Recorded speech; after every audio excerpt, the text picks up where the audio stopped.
Bonsoir à toutes et à tous, bonsoir et bienvenue sur Baptiste, bonsoir. Bonsoir le public, bonsoir le public, bonsoir Twitch, bonsoir à vous, très heureux de vous accueillir dans cette émission exceptionnelle. Comme tous les jeudis, on va parler de politique, chers amis. Bonsoir aussi si vous nous regardez en replay sur YouTube, bonsoir si vous nous écoutez en podcast, très heureux de vous accueillir sur ce plateau ce soir, une émission exceptionnelle. Comme chaque jeudi, on va parler de l'actualité politique avec mes chroniqueurs et chroniqueuses. On va recevoir une invitée politique de premier plan qui va venir répondre à nos questions. Mais avant ça, comme chaque semaine, on commence avec un before, l'occasion pour nous de faire un zoom sur un sujet qui nous intéresse particulièrement et qui, je l'espère, vous intéressera aussi. Cette semaine, on a décidé de faire une spéciale pour parler de la lutte contre le harcèlement scolaire. Et pour ça, j'ai un plateau rempli d'invités de très très grande qualité que je vais inviter les uns après les autres à venir s'installer autour du plateau. On commence avec Hugo Martinez. Hugo Martinez qui vient s'installer. Hugo qui a créé l'association Hugo en 2018. Qui vient en aide aux élèves victimes de harcèlement. Tu nous raconteras ça. Salut Hugo. Et la famille. Tu vas nous en parler. Merci à toi Hugo d'être avec nous. J'appelle aussi à venir nous rejoindre Catherine Jacquet. Catherine Jacquet qui vient s'installer à côté de toi. Catherine, bonsoir. Catherine, tu es la vice-présidente de Marion la main tendue, une association qui elle aussi lutte contre le harcèlement. On va en parler. Merci d'avoir accepté de venir, Catherine. Et on continue avec Sophie Vénétité. Sophie Vénétité qui vient s'installer. Sophie, tu es prof de sciences économiques et sociales dans l'Essonne et tu es par ailleurs la secrétaire générale du SNES-FSU, le premier syndicat de profs. Merci d'être avec nous, ça fait plaisir, merci Sophie. Et on termine ce tour de table avec Laurent Kaufmann. Laurent Kaufmann qui s'installe avec nous, secrétaire général du SGEN-CFDT. Le SGEN-CFDT est lui aussi un syndicat de l'éducation nationale qui représente les personnels de direction des établissements, c'est ça ? Qui représente tous les personnels qui travaillent dans l'éducation nationale. Je suis secrétaire fédéral, le secrétaire général c'est une femme, c'est Catherine Navbekti. Moi, je suis secrétaire fédéral. Et on syndique toutes les professions de l'éducation nationale. Toutes les professions, d'accord, ok. Eh ben, merci à toi aussi, Laurent, d'être avec nous. Chers amis, merci vraiment d'avoir accepté de venir parler de ce sujet. La rentrée scolaire a eu lieu il y a quelques semaines maintenant. La question du harcèlement scolaire a fait l'actualité. Tristement, après le suicide de Nicolas, notamment, dont on a eu l'occasion de parler nationalement, c'était au début du mois. Quand on parle du phénomène de harcèlement scolaire, est-ce que toi, Hugo, tu peux nous expliquer qu'est-ce que ça recouvre, ce phénomène ? Ça recouvre plusieurs formes, le harcèlement scolaire. On parle souvent et de façon très largement du cyberharcèlement scolaire. C'est la forme la plus connue aujourd'hui parce que c'est celle qui finalement fait qu'on devient constamment victime de harcèlement scolaire au-delà des murs de l'école. C'est-à-dire qu'avant, il y a quelques années, moi c'est arrivé finalement assez tardivement dans ce qui me concerne en tout cas dans ma situation, mais avant on avait ce mur de l'école qui faisait la limite avec le harcèlement scolaire qu'on vivait. Donc le cyberharcèlement c'est la forme la plus répandue, mais il y a d'autres formes. Il y a le harcèlement qu'on appelle social, donc ce fameux isolement où on est en fait finalement quand c'est des groupes classes qui se forment pour des exposés par exemple je pense, ou quand il faut trouver un binôme, on est isolé. Ouais. Et après il y a des formes autres, donc le harcèlement physique, les coups, les bousculades, le harcèlement verbal, les insultes, et il y a aussi le harcèlement sexuel qui peut être aussi une forme de harcèlement scolaire. Voilà, ce sont les 5 formes de harcèlement scolaire. Un phénomène assez grave. Alors je ne sais pas s'il y a une évolution récente du phénomène. Toi Sophie, en tant qu'enseignante, c'est quelque chose que tu vois, dont tu peux témoigner aussi sur le harcèlement à l'école ? Oui, c'est surtout la hausse du cyberharcèlement qui est assez frappante ces dernières années, parce que c'est des choses en fait qui peuvent nous échapper, qui continuent en dehors de l'école, comme le disait Hugo, et on voit bien qu'avec l'explosion des réseaux sociaux, ça a joué, et des élèves qui nous disent qui viennent se confier à nous, parce qu'il y a des élèves qui viennent se confier à nous. Alors après, c'est tout le débat, quand est-ce qu'ils viennent nous parler, comment est-ce qu'on traite la parole, mais aujourd'hui, c'est une réalité que le harcèlement prend de multiples formes, et que c'est pas évident à gérer et que c'est tout l'enjeu auquel on doit répondre. Eh bien, merci à toi, Sophie. Parlez bien devant le micro. Je le dis, ils me l'ont dit dans l'oreillette. Voilà, parlez bien devant le micro. Le harcèlement scolaire, c'est un phénomène dramatique contre lequel il faut lutter, et c'est un phénomène qui peut avoir des conséquences très graves. Est-ce que Catherine, tu peux nous expliquer les circonstances dans lesquelles est née l'association Marion la main tendue ? Moi, je voulais juste préciser, le harcèlement, c'est effectivement ce qu'on vient de tous de dire, mais le harcèlement, c'est un phénomène de meute. En fait, dans le harcèlement, il y a le harceleur, le harcelé et les témoins. Et ce phénomène de meute fait que le harceleur est en groupe, par rapport au harcelé qui se retrouve isolé et seul. Et cette meute, en fait, il y a une espèce de domination qui est vraiment prédominante et qui est vraiment dangereuse. Et il y a les témoins sur lesquels on travaille tous dans nos associations, mais sûrement pas assez, puisque les témoins, qu'ils soient actifs ou passifs, restent les personnes très importantes, parce que justement, pour libérer la parole, il faut en parler. Et donc, tu l'as dit, toi, Marion la main tendue, vous travaillez sur les témoins, mais vous travaillez sur tout le phénomène. C'est quoi votre rôle exactement ? Donc, en fait, nous, on est une association qui permettons justement aux familles de pouvoir relever des situations, d'intervenir. On a des maisons de Marion où les familles et les enfants viennent, parce qu'on a des pédopsies qui sont là, qui nous accompagnent, qui viennent pour essayer de se sortir justement de ce fléau. Et on intervient dans toutes les structures éducatives, principalement scolaires, mais périscolaires aussi, pour justement, dès la petite classe, pour justement accompagner les professionnels, les enseignants, envers lesquels la situation est pas simple. Un enseignant aujourd'hui porter ce sujet-là, il n'est pas forcément formé, et même s'il l'est, il n'a pas forcément l'envie ou la possibilité d'intervenir sur ce sujet dans les classes. Donc en fait, nous, on est vraiment complémentaires. On intervient et on permet de libérer la parole, puisque l'enfant, le jeune, n'est plus dans sa situation de classe traditionnelle où il va être évalué, où il va avoir peut-être peur de libérer la parole. Il est avec nos accompagnants, avec un contenu pédagogique qui fait que on est entre nous, il n'y a pas de jugement et on peut en parler. Et chacune de nos interventions, même si on est appelé dans des établissements où il n'y a pas de harcèlement, comme par hasard, on ressort avec effectivement des enfants et des jeunes en souffrance. Laurent, je me tourne vers toi. Alors, je suis désolé, tout à l'heure, effectivement, dans ma tête, j'ai compris, je vous ai confondu avec le SNPDEN, qui lui est un syndicat spécifique des personnels de direction. Excuse-moi, SGEN CFDT, donc vous aussi, personnel de l'éducation nationale. À quel point est-ce que le phénomène du harcèlement scolaire est quelque chose de propre à la maison éducation nationale ? Est-ce que c'est seulement une sorte de dysfonctionnement interne, ou est-ce que c'est quelque chose qui est plus large et qui concerne toute la société ? Alors, je crois que c'est plus large et que ça concerne toute la société. Sophie l'a dit, ça s'est amplifié en plus avec les réseaux sociaux. Après, on accueille quasiment 100% d'une classe d'âge aujourd'hui dans l'éducation nationale. Le concept de harcèlement, il a pratiquement une cinquantaine d'années. La France a un retard considérable sur le sujet. Par rapport à d'autres pays ? Par rapport à d'autres pays. Ah, okay, les pays du nord de l'Europe se sont occupés de cette problématique il y a bien longtemps et influencent d'ailleurs les programmes de formation qui sont mis en place depuis trop peu de temps, malheureusement, dans notre institution. Mais parler du harcèlement, c'est parler du climat scolaire, en fait. Oui, et donc, c'est parler de cette manière dont on accueille les élèves individuellement et en groupe, et la façon dont on travaille les adultes individuellement et en groupe. Les enseignants sont souvent très seuls dans leur classe. Et effectivement, il y a souvent une relation de confiance qui se noue et les élèves vont venir confier une situation, mais c'est pas forcément évident pour les enseignants. Et un des réflexes à mettre en place, c'est une logique d'équipe. Mais pour faire ça, il faut du temps et il faut des personnels et il faut une formation. Mais c'est un sujet dont on s'est emparé en France, encore une fois, très tardivement. Et on évalue à 10% des élèves. On accueille 12 millions d'élèves dans le système éducatif. Ouais. On évalue à 10% des élèves qui vont avoir à un moment donné un parcours qui peut être proche du harcèlement, c'est-à-dire 1 million, potentiellement 1 million 200 000 élèves. C'est absolument phénoménal. C'est absolument phénoménal. Hugo, tu hochais de la tête quand tu disais qu'à l'étranger, il y a des exemples de pays qui s'en sortent mieux. Tu nous en parles un peu ? En fait, il y a aussi on est dans une société, si je prends un parallèle avec le Covid, par exemple, les pays nordiques, ils n'avaient pas besoin d'amende par rapport au non-port du masque.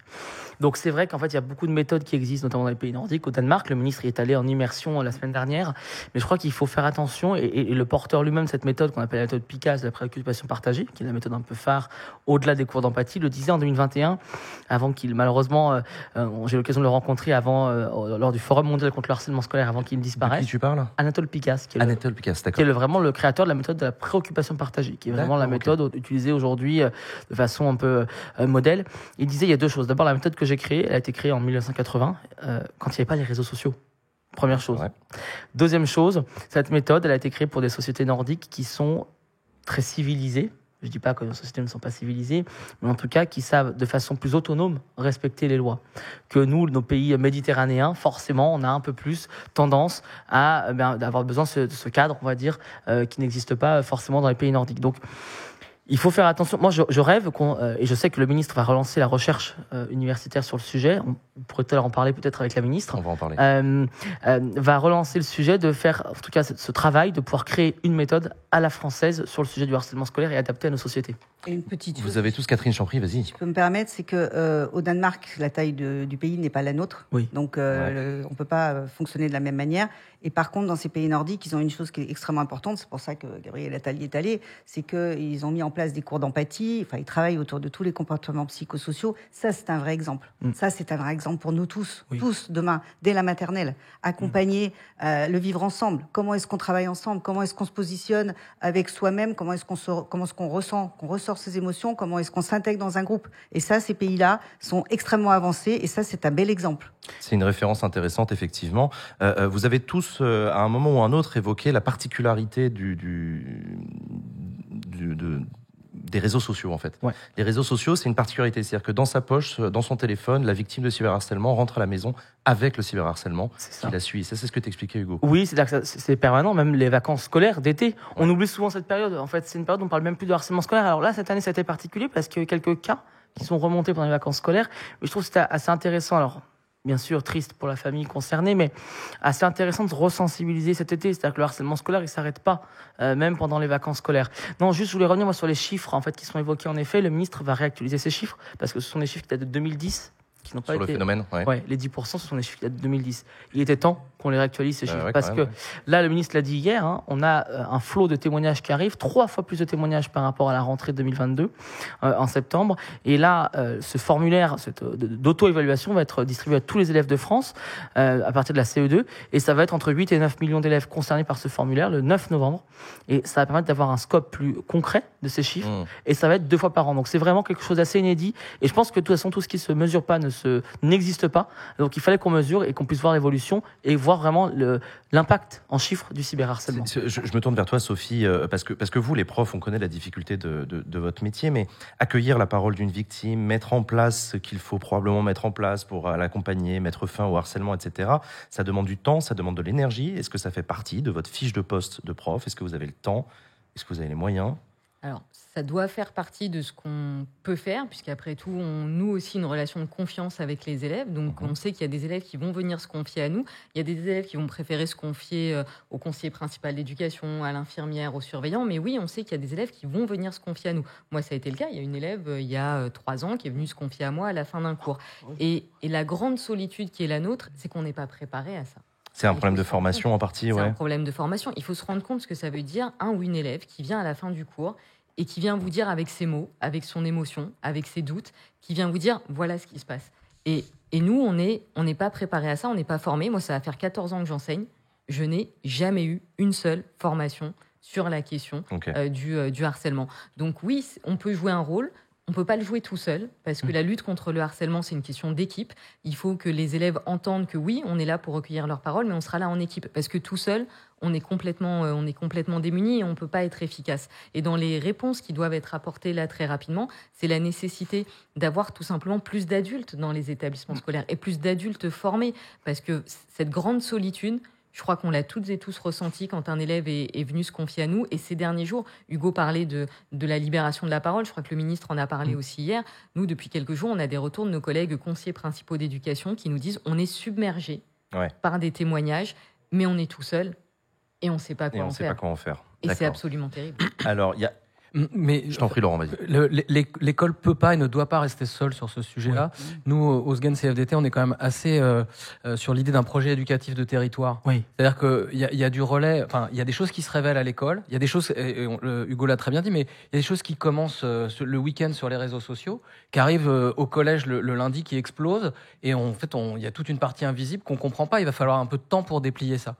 Et puis derrière, il y a besoin, Sophie a complètement raison, on le dit, nous, en tant qu'organisation syndicale, c'est qu'il y a besoin d'adultes formés et qui accompagnent, mais il y a aussi la nécessité d'orienter ensuite, parce que tout ne peut pas se résoudre à l'école, et donc il y a un maillage de territoire à faire avec les services de santé, avec les services de police qui peuvent être aussi dans une démarche de prévention. Il y a des choses qui se passent avec la police, contrairement à ce qu'on peut penser, avec la justice évidemment, parce qu'il y a aussi cette nécessité de suivre, et puis c'est un phénomène complexe en même temps. Enfin, la recherche, y compris la recherche internationale, souvent des élèves qui sont harceleurs ont été harcelés.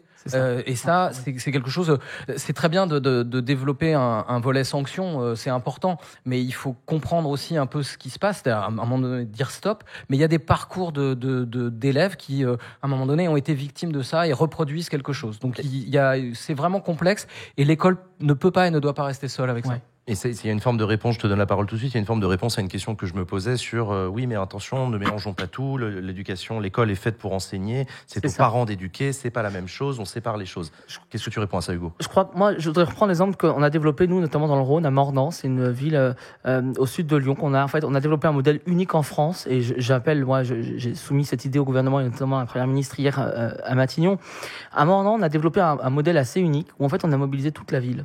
En fait, sur le sujet du harcèlement scolaire. C'est-à-dire qu'on a mobilisé la mairie, il y avait un accueil pour les victimes, il y avait des formations, des sensibilisations, alors sensibilisation auprès des élèves, des parents également, on avait des cafés-débats ou des soirées-débats aussi également, on avait des événements sur toute la ville, donc vraiment le dimanche par exemple avec une fresque.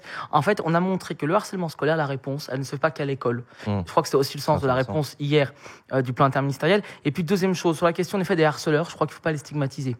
Dans 9 cas sur 10, en effet, on a des enfants qui souffrent autant qu'ils font de mal. Ce sont des enfants qui ont un complexe physique, intellectuel, sportif, quel qu'il soit. Et en fait, finalement, ils ont cette capacité de leader une classe, de leader un groupe que le harcelé n'a pas. Et donc, ils ont réussi à mettre en lumière quelqu'un d'autre pour eux, en tout cas leurs difficultés, qu'elles restent dans l'ombre. Et c'est ça qu'il faut bien prendre en compte. Alors, bien sûr, il y a des récidives, et là, donc, il faut que ces récidivistes, on soit ferme avec eux. Il y a des cas particuliers connus des services de police. Je reprends cet exemple du jeune de Alfortville, où tout le monde s'est insurgé. Qui a été arrêté dans la classe ? Alors, attention. Tu parles de celui-là ? Celui-là, oui, ouais. Mais attention, ça n'était pas dans la classe, c'était dans le couloir adjoint à la classe, en fait. C'est-à-dire qu'il y a eu un surveillant qui est venu... Pendant la pause. Voilà, pendant la pause, qui est venu récupérer l'élève dans la salle de classe. Ce surveillant, il l'a ramené dans le couloir. Et là, dans le couloir, il y avait les policiers. Je crois que c'était un très bon exemple. Ce jeune était connu de service de police. Il y a un moment... pour des faits de harcèlement ? Non, il était connu de façon plutôt négative des services de police. Mais il y a un moment aussi, en effet, il faut que les parents soient associés. Il faut qu'il y ait une espèce de contrat moral qui existe entre l'école, les parents, alors quand je dis l'école, que ce soit les proviseurs, que ce soit les professeurs, etc., les parents, les enfants et toute la société citoyenne et civile. Je veux dire, il y a un moment sur la santé, sur la question de l'après, c'est au-delà du scope de l'éducation nationale. Quand il faut se reconstruire, quand il faut reconstruire et accompagner ses élèves dans leur reconstruction, c'est le sens. Oui, ça peut pas être ça peut pas être l'éducation nationale. Le métier premier de l'éducation nationale, c'est enseigner. Je pense que et donc du coup, il y a dans le sens des mesures qui ont été annoncées, notamment cette augmentation du nombre de séances psy offertes à toutes les victimes, prises en charge à 100%. C'est intéressant et c'est important. C'était vraiment le cheval de bataille sur lequel on luttait. Alors, on en a parlé un peu rapidement. Ce plan interministériel de lutte contre le harcèlement à l'école a été annoncé hier. C'est la première ministre en personne, Elisabeth Borne, qui a présenté ce plan. C'est déjà un signal en soi. Je suis pas sûr d'avoir déjà vu un premier ministre, donc chef d'un gouvernement, annoncer lui-même ou elle-même un plan de cette nature-là. Et donc le plan a été annoncé. Au menu, je vous en donne quelques extraits des décisions qui ont été prises. Des remontées systématiques au procureur de la République en cas de signalement. Un seul numéro, le 3018, au lieu des 2 qui existaient avant. Formation de tous les personnels. Des référents académiques qui vont être nommés sur cette problématique. Confiscation définitive du téléphone portable. Et la promesse d'une lutte implacable jusqu'à la fin du quinquennat. Ça, c'est le fameux effet priorité. Bon, vous, les associations, Catherine, est-ce que ça correspond à vos attentes ? Ce qui a été annoncé hier. Alors, bien évidemment, parce qu'on voit qu'il y a une véritable volonté politique, donc ça c'est un grand changement. Le harcèlement, il a toujours existé, comme on est en train de le dire. Il a pris des changements et des directions différentes, beaucoup plus violentes ces dernières années. Nous, on a participé aux assises en 2001, où les Américains sont venus, les associations, nous présenter le phénomène de harcèlement. On regardait, on se disait harcèlement. Le mot est fort, c'est quoi, c'est comment ? Et on n'a pas pris mesure. On a commencé en 2012 à faire un peu de vidéos, enfin présenter un projet, on a commencé à construire un peu des outils, mais on est allé trop doucement parce qu'on n'a pas mis de moyens en face. Et puis il y a eu le programme phare, là, qui est le grand programme de l'éducation nationale, qui a matière quand même à apporter bon nombre de solutions et d'outillage, mais on n'a pas été assez rapide, on n'a pas été assez présent, faute de moyens. Donc ce plan-là, faute de moyens, et surtout ce que moi je trouve extrêmement bien dans ce plan-là, c'est le fait de travailler ensemble. Puisqu'on voit bien que le harcèlement, il n'est pas à l'école, c'est 92% à l'école, mais il est ailleurs, dans la rue, dans le bus, dans son centre sportif, dans son centre de loisirs. Donc le fait est de pouvoir associer comme ça l'ensemble des ministères où chacun a pris une responsabilité, où chacun a un engagement, ça c'est une vraie nouveauté. Déjà dans notre gouvernement de travailler de cette manière-là, mais qui plus est sur un sujet comme ça autour de la protection de l'enfance. Parce que quand on parle de protection de l'enfance, t'as raison, on parle de violence, on parle d'inceste, on parle de tout ce qui est en train de remonter aujourd'hui, des sujets qu'on n'avait pas forcément abordés parce qu'on n'avait pas libéré la parole. Donc aujourd'hui, ça y est, enfin, on prend les mesures des situations. Juste une question, c'était quoi le programme phare qui existait avant et pourquoi ça n'a pas marché du coup ? Alors il existait pas depuis très longtemps. En fait, on a participé, nous, on a construit de l'outillage pour le programme phare. C'est un programme qui consiste à sensibiliser, à former, à prévenir Donc les enseignants ont tous des modules de formation et d'accompagnement. À l'intérieur, il y a les élèves qui peuvent devenir des élèves ambassadeurs. Il y a plein d'étapes en fait qui permettent de. Mais le problème, c'est qu'on l'a expérimenté juste avant le Covid, notamment à l'Académie de Versailles. On n'a pas eu le temps d'avoir les retours de l'expérimentation. En suivant, on l'a expérimenté, on l'a lancé à grande échelle. Maintenant, il y a 1 an.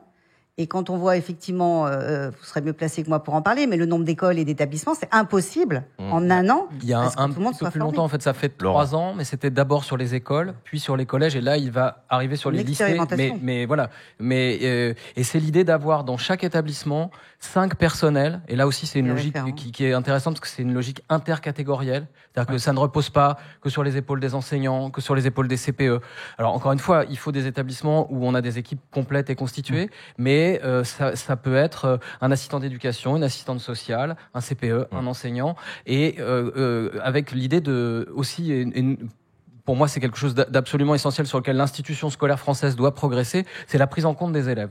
Et c'est le fait que les élèves soient aussi formés et acteurs de prévention, parce que Catherine, tu l'as dit, il y a un problème de témoins qui ne parlent pas et qui renforce aussi l'isolement de la victime. Et on s'aperçoit quand on déplie des situations qu'en fait, parfois, il y avait quand même pas mal de gens qui savaient qu'il se passait quelque chose.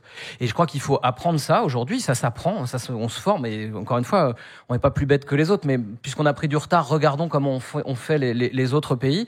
Les cours d'empathie, le fait que, on a des émotions, on vit avec des émotions. Les adultes aussi, on n'est pas formé là-dessus. Ça, c'est aussi un vrai sujet. Mais du coup, que les élèves sachent qu'il y a des personnes dans l'établissement à qui on peut aller s'adresser pour dire là, un tel, visiblement, il a quand même un gros souci. Il y a quelqu'un dans le chat qui dit « Je suis enseignant à l'Académie de Versailles et je me suis inscrit à la formation du dispositif phare. » Et écoute, bravo à toi, c'est chouette.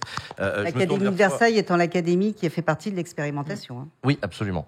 Quand on reparle de ce plan interministériel qui a été présenté hier, je me tourne vers toi, Sophie, parce qu'on a l'impression quand même que le gouvernement s'est beaucoup appuyé pour la préparation de ce plan sur le dialogue avec les parents d'élèves, sur le dialogue avec les associations, avec les élèves. Et quelle a été votre place à vous, le personnel enseignant, dans les échanges pour préparer ce plan ? Alors nous, on a été reçus par Gabriel Attal le lundi matin, donc 48 heures avant que le plan soit dévoilé. On a bien vu qu'il y avait des choses qui étaient déjà assez ficelées. Après, qu'il y ait une mobilisation générale pour lutter contre le harcèlement en milieu scolaire, c'est une très bonne chose. On l'a vu hier. C'est vrai que malgré tout, il y a quelques angles morts dans le plan qui a été présenté. À mon sens, il y en a 2 qui sont quand même très importants. D'abord, je le disais tout à l'heure, il nous faut un nombre d'adultes suffisant dans les établissements scolaires. Moi, je remarque quand même que tout le paradoxe, c'est que Gabriel Attal a annoncé le plan hier, le même jour où il a annoncé que dans le budget 2024, il y aurait 2500 suppressions de postes d'enseignants. Et il n'y aura pas, et il n'y a pas eu d'annonce sur des créations de postes de psychologues de l'éducation nationale, d'infirmières scolaires, de surveillants. Je pense notamment aux surveillants, parce que les surveillants, ils sont souvent en première ligne pour recueillir la parole des élèves. Ça a été dit, tout ne se joue pas à l'école, mais il y a beaucoup de choses qui se jouent à l'école. Et si on n'est pas suffisamment nombreux pour recueillir cette parole-là, pour accompagner nos élèves, on risque de passer à côté de certains cas. Et l'autre élément qui me semble très important et que moi j'ai un peu regretté, mais je trouve qu'on a vu le ministère ce matin et j'ai l'occasion de le dire, on parle d'empathie dans le premier degré et c'est très bien de pouvoir faire en sorte que les élèves, dès le plus jeune âge, soient sensibilisés à ça. Ne pas oublier que au collège et au lycée, on a aussi un gros travail à faire sur la question de la prévention. Et moi, je dis souvent une chose, et je l'ai redit, la prévention et la lutte contre le harcèlement au milieu scolaire, c'est apprendre à vivre ensemble. Parce que pourquoi est-ce qu'il y a des élèves qui en harcèlent d'autres ? C'est parce qu'ils n'acceptent pas la différence. Ils n'acceptent pas que des élèves soient différents, qu'ils soient gros, qu'ils soient gays, que des élèves soient lesbiennes. Il est là quand même le cœur du harcèlement. Et donc finalement, le rôle de l'école, ça doit être de réapprendre à vivre ensemble et à tolérer la différence. Et de ce point de vue-là, en collège et en lycée, on a assez peu de choses sur les mesures de prévention et on doit en revenir à ce qui est le cœur de l'école. C'est apprendre à vivre ensemble. Lutter contre le harcèlement, c'est apprendre à vivre ensemble. Et moi, je trouve ça un peu dommage que, par exemple, tous les plans de lutte contre les LGBTI-phobies, de lutte contre le racisme, d'apprentissage de la citoyenneté, n'aient pas été encore réactivés. Alors, je vais dire encore, parce que j'ose espérer que sur ce thème-là, il va y avoir une mobilisation générale.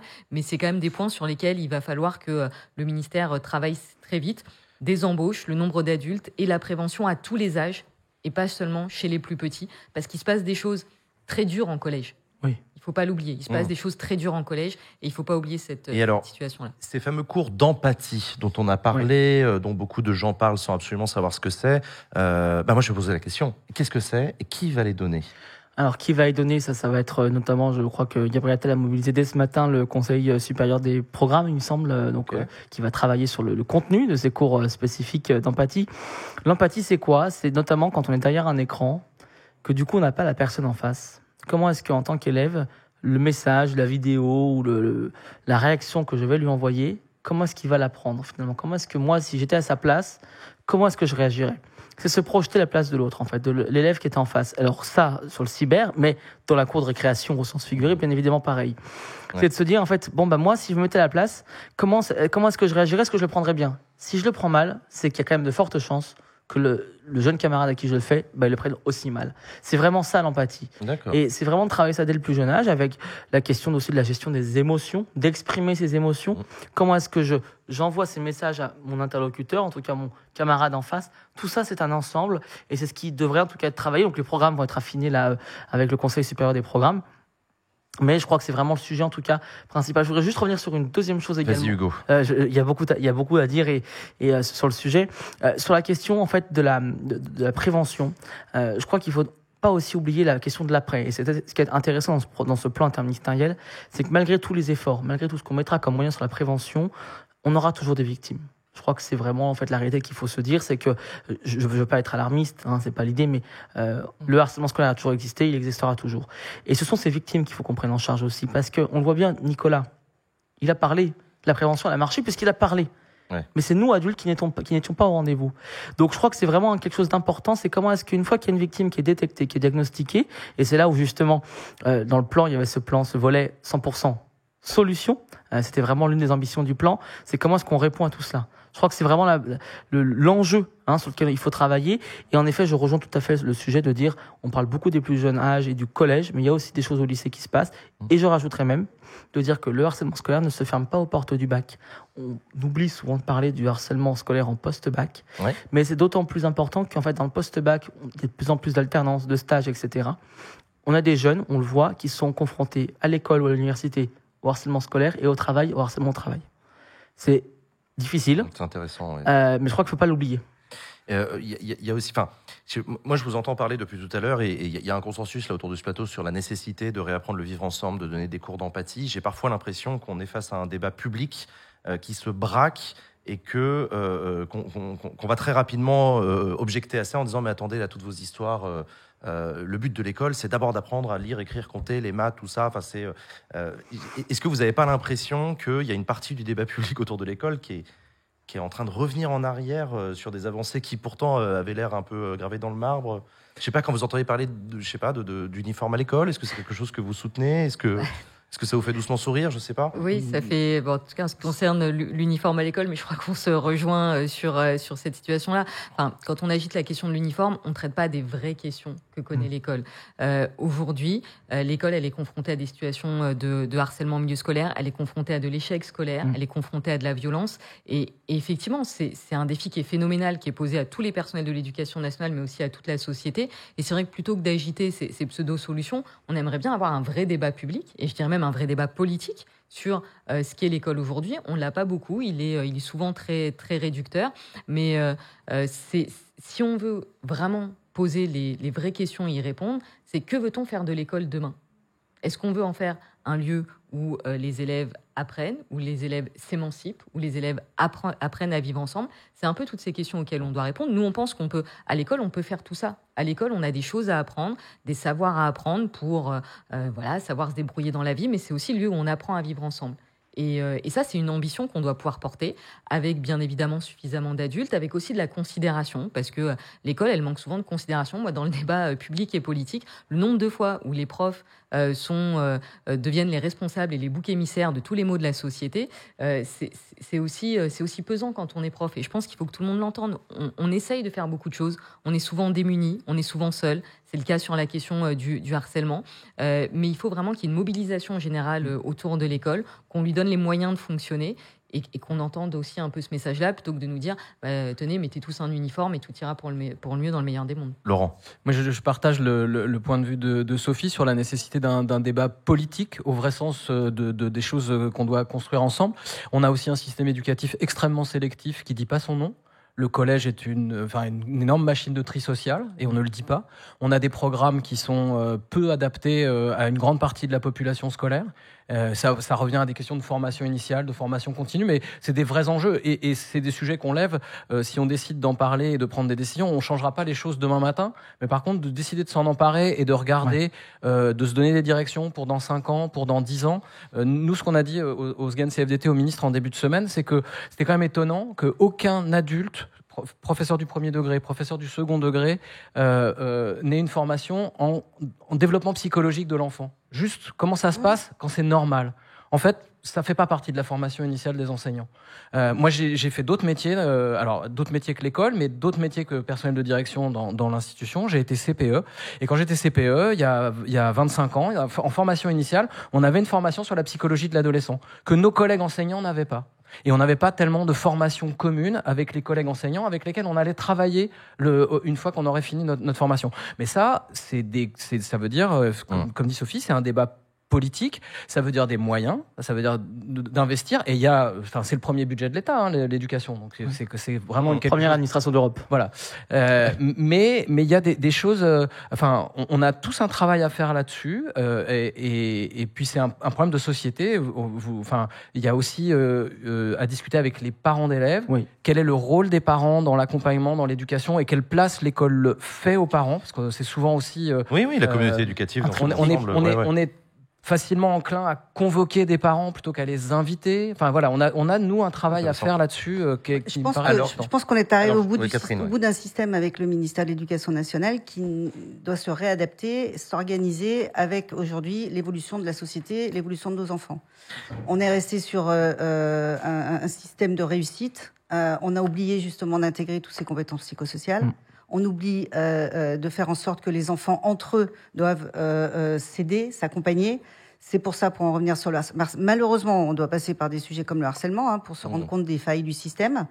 C'est pour ça aussi que tout ce qui est élève ambassadeur, et je vous invite tous les jeunes à vous inscrire en tant qu'élève ambassadeur, parce que c'est comme ça qu'on va arriver à s'en sortir. Alors ça consiste en quoi, du coup ? Les jeunes, entre eux, qui s'entraident. Un élève ou un jeune ambassadeur, c'est quelqu'un qui a une responsabilité en rapport avec les cellules référents harcèlement de l'établissement pour repérer les personnes isolées, les personnes en souffrance. C'est quelqu'un qui va pouvoir l'accompagner, essayer d'estimer la problématique et ensuite pouvoir l'aider à aller en parler, puisque la personne seule, elle va pas aller en parler. Et donc, à partir du moment où la situation est déclenchée, la personne va pouvoir suivre. Mais le fait est de pouvoir avoir quelqu'un qui vient nous voir quand on est en souffrance et en danger, qu'on dit, écoute, on va se poser, on va en parler, et de repérer les situations tout jeune. Alors aujourd'hui, c'est dans le collège. Il n'y a pas encore les élèves ambassadeurs au niveau du lycée. Nous, on les forme. Chez Marion l'a attendu. On forme justement les lycéens. Donc, je vous invite à vous contacter si vous voulez le faire. Et après, justement, à aller dans les établissements. Parce que ça, c'est vraiment essentiel. Et juste pour finir, il y a un point que vous avez soulevé qui est extrêmement important sur tout ce plan, c'est les sous. Les sous. Oui. Les moyens, ils sont où ? Parce qu'on n'en a pas entendu parler des sous. Donc, il y a plein de belles choses qui sont faites, mais il y a beaucoup de choses encore qu'on aimerait faire, et pour l'instant, on n'a pas les sous. Si on se donne rendez-vous dans quelques années, tous les 4, et qu'on analyse la situation, sur quels critères est-ce que vous estimerez que ce plan a fonctionné ? Comment est-ce qu'on peut se dire que ça a marché ? On aura des chiffres biannuels, enfin 2 fois par an en tout cas, donc on verra une évolution. Le Danemark, cours d'empathie, on est passé 37% à 7% des jeunes victimes de harcèlement scolaire. C'est radical. Donc ça, c'est un premier point. Moi, deuxième point, je vois les discussions. Je me permets de rappeler le 3018, qui est un numéro où ils peuvent, parce que je vois que des jeunes parlent de leur témoignage là sur le chat. Oui. Si on peut rappeler peut-être le 3018, qui est un numéro vert gratuit avec l'application qu'ils peuvent utiliser gratuitement pour signaler. C'est important. C'est une petite parenthèse. T'as raison. Je pense que c'est important qu'on fasse aussi, qu'on allie l'utile à l'agréable. Le deuxième point, je voulais juste revenir. Je crois qu'en fait, le paradigme qu'il faut qu'on ait maintenant tous, et c'était un peu le sens du plan aussi présenté hier par le gouvernement, c'est plus de se dire, est-ce que la classe dans laquelle je suis ou que j'ai en tant que professeur a du harcèlement scolaire ou pas ? Parce qu'en fait, maintenant, toutes les classes sont concernées. La question qu'il faut se poser, c'est comment est-ce que maintenant on traite finalement ces cas qui nous sont remontés. Je crois que ce qui est intéressant dans cette relation élève, professeurs, parents, ce formulaire d'auto-évaluation qui va être distribué à tous les enfants là le 9 novembre, je crois qu'il va recréer, je suis intéressé d'avoir votre avis justement aussi là-dessus, je crois qu'il va recréer le dialogue entre les parents, les élèves et les professeurs. Ouais. Ce questionnaire, il sera anonyme, donc on aura des remontées des nombres de cas, mais on ne saura pas qui finalement. Et donc les parents, ils vont avoir aussi un questionnaire un peu pour ouvrir le dialogue le soir à la maison. Et l'idée, c'est que vraiment, à un moment, il y a un échange entre professeurs ou enseignants et enseignantes et parents, du coup, et que ça puisse vraiment se reconnecter, ce lien et ce contrat entre parents, professeurs et élèves. Sophie, ce sera le mot de la fin. Oui, je pense qu'effectivement, si on se donne rendez-vous dans 4 ans, et peut-être même qu'on se donnera rendez-vous avant, vu l'urgence qu'il y a la situation sur la lutte contre le harcèlement en milieu scolaire, il faudra qu'on regarde l'évolution des cas, mais tout simplement le climat scolaire, et c'est ce que disait Laurent en commençant, est-ce que finalement, les adultes et les élèves vont bien à l'école ?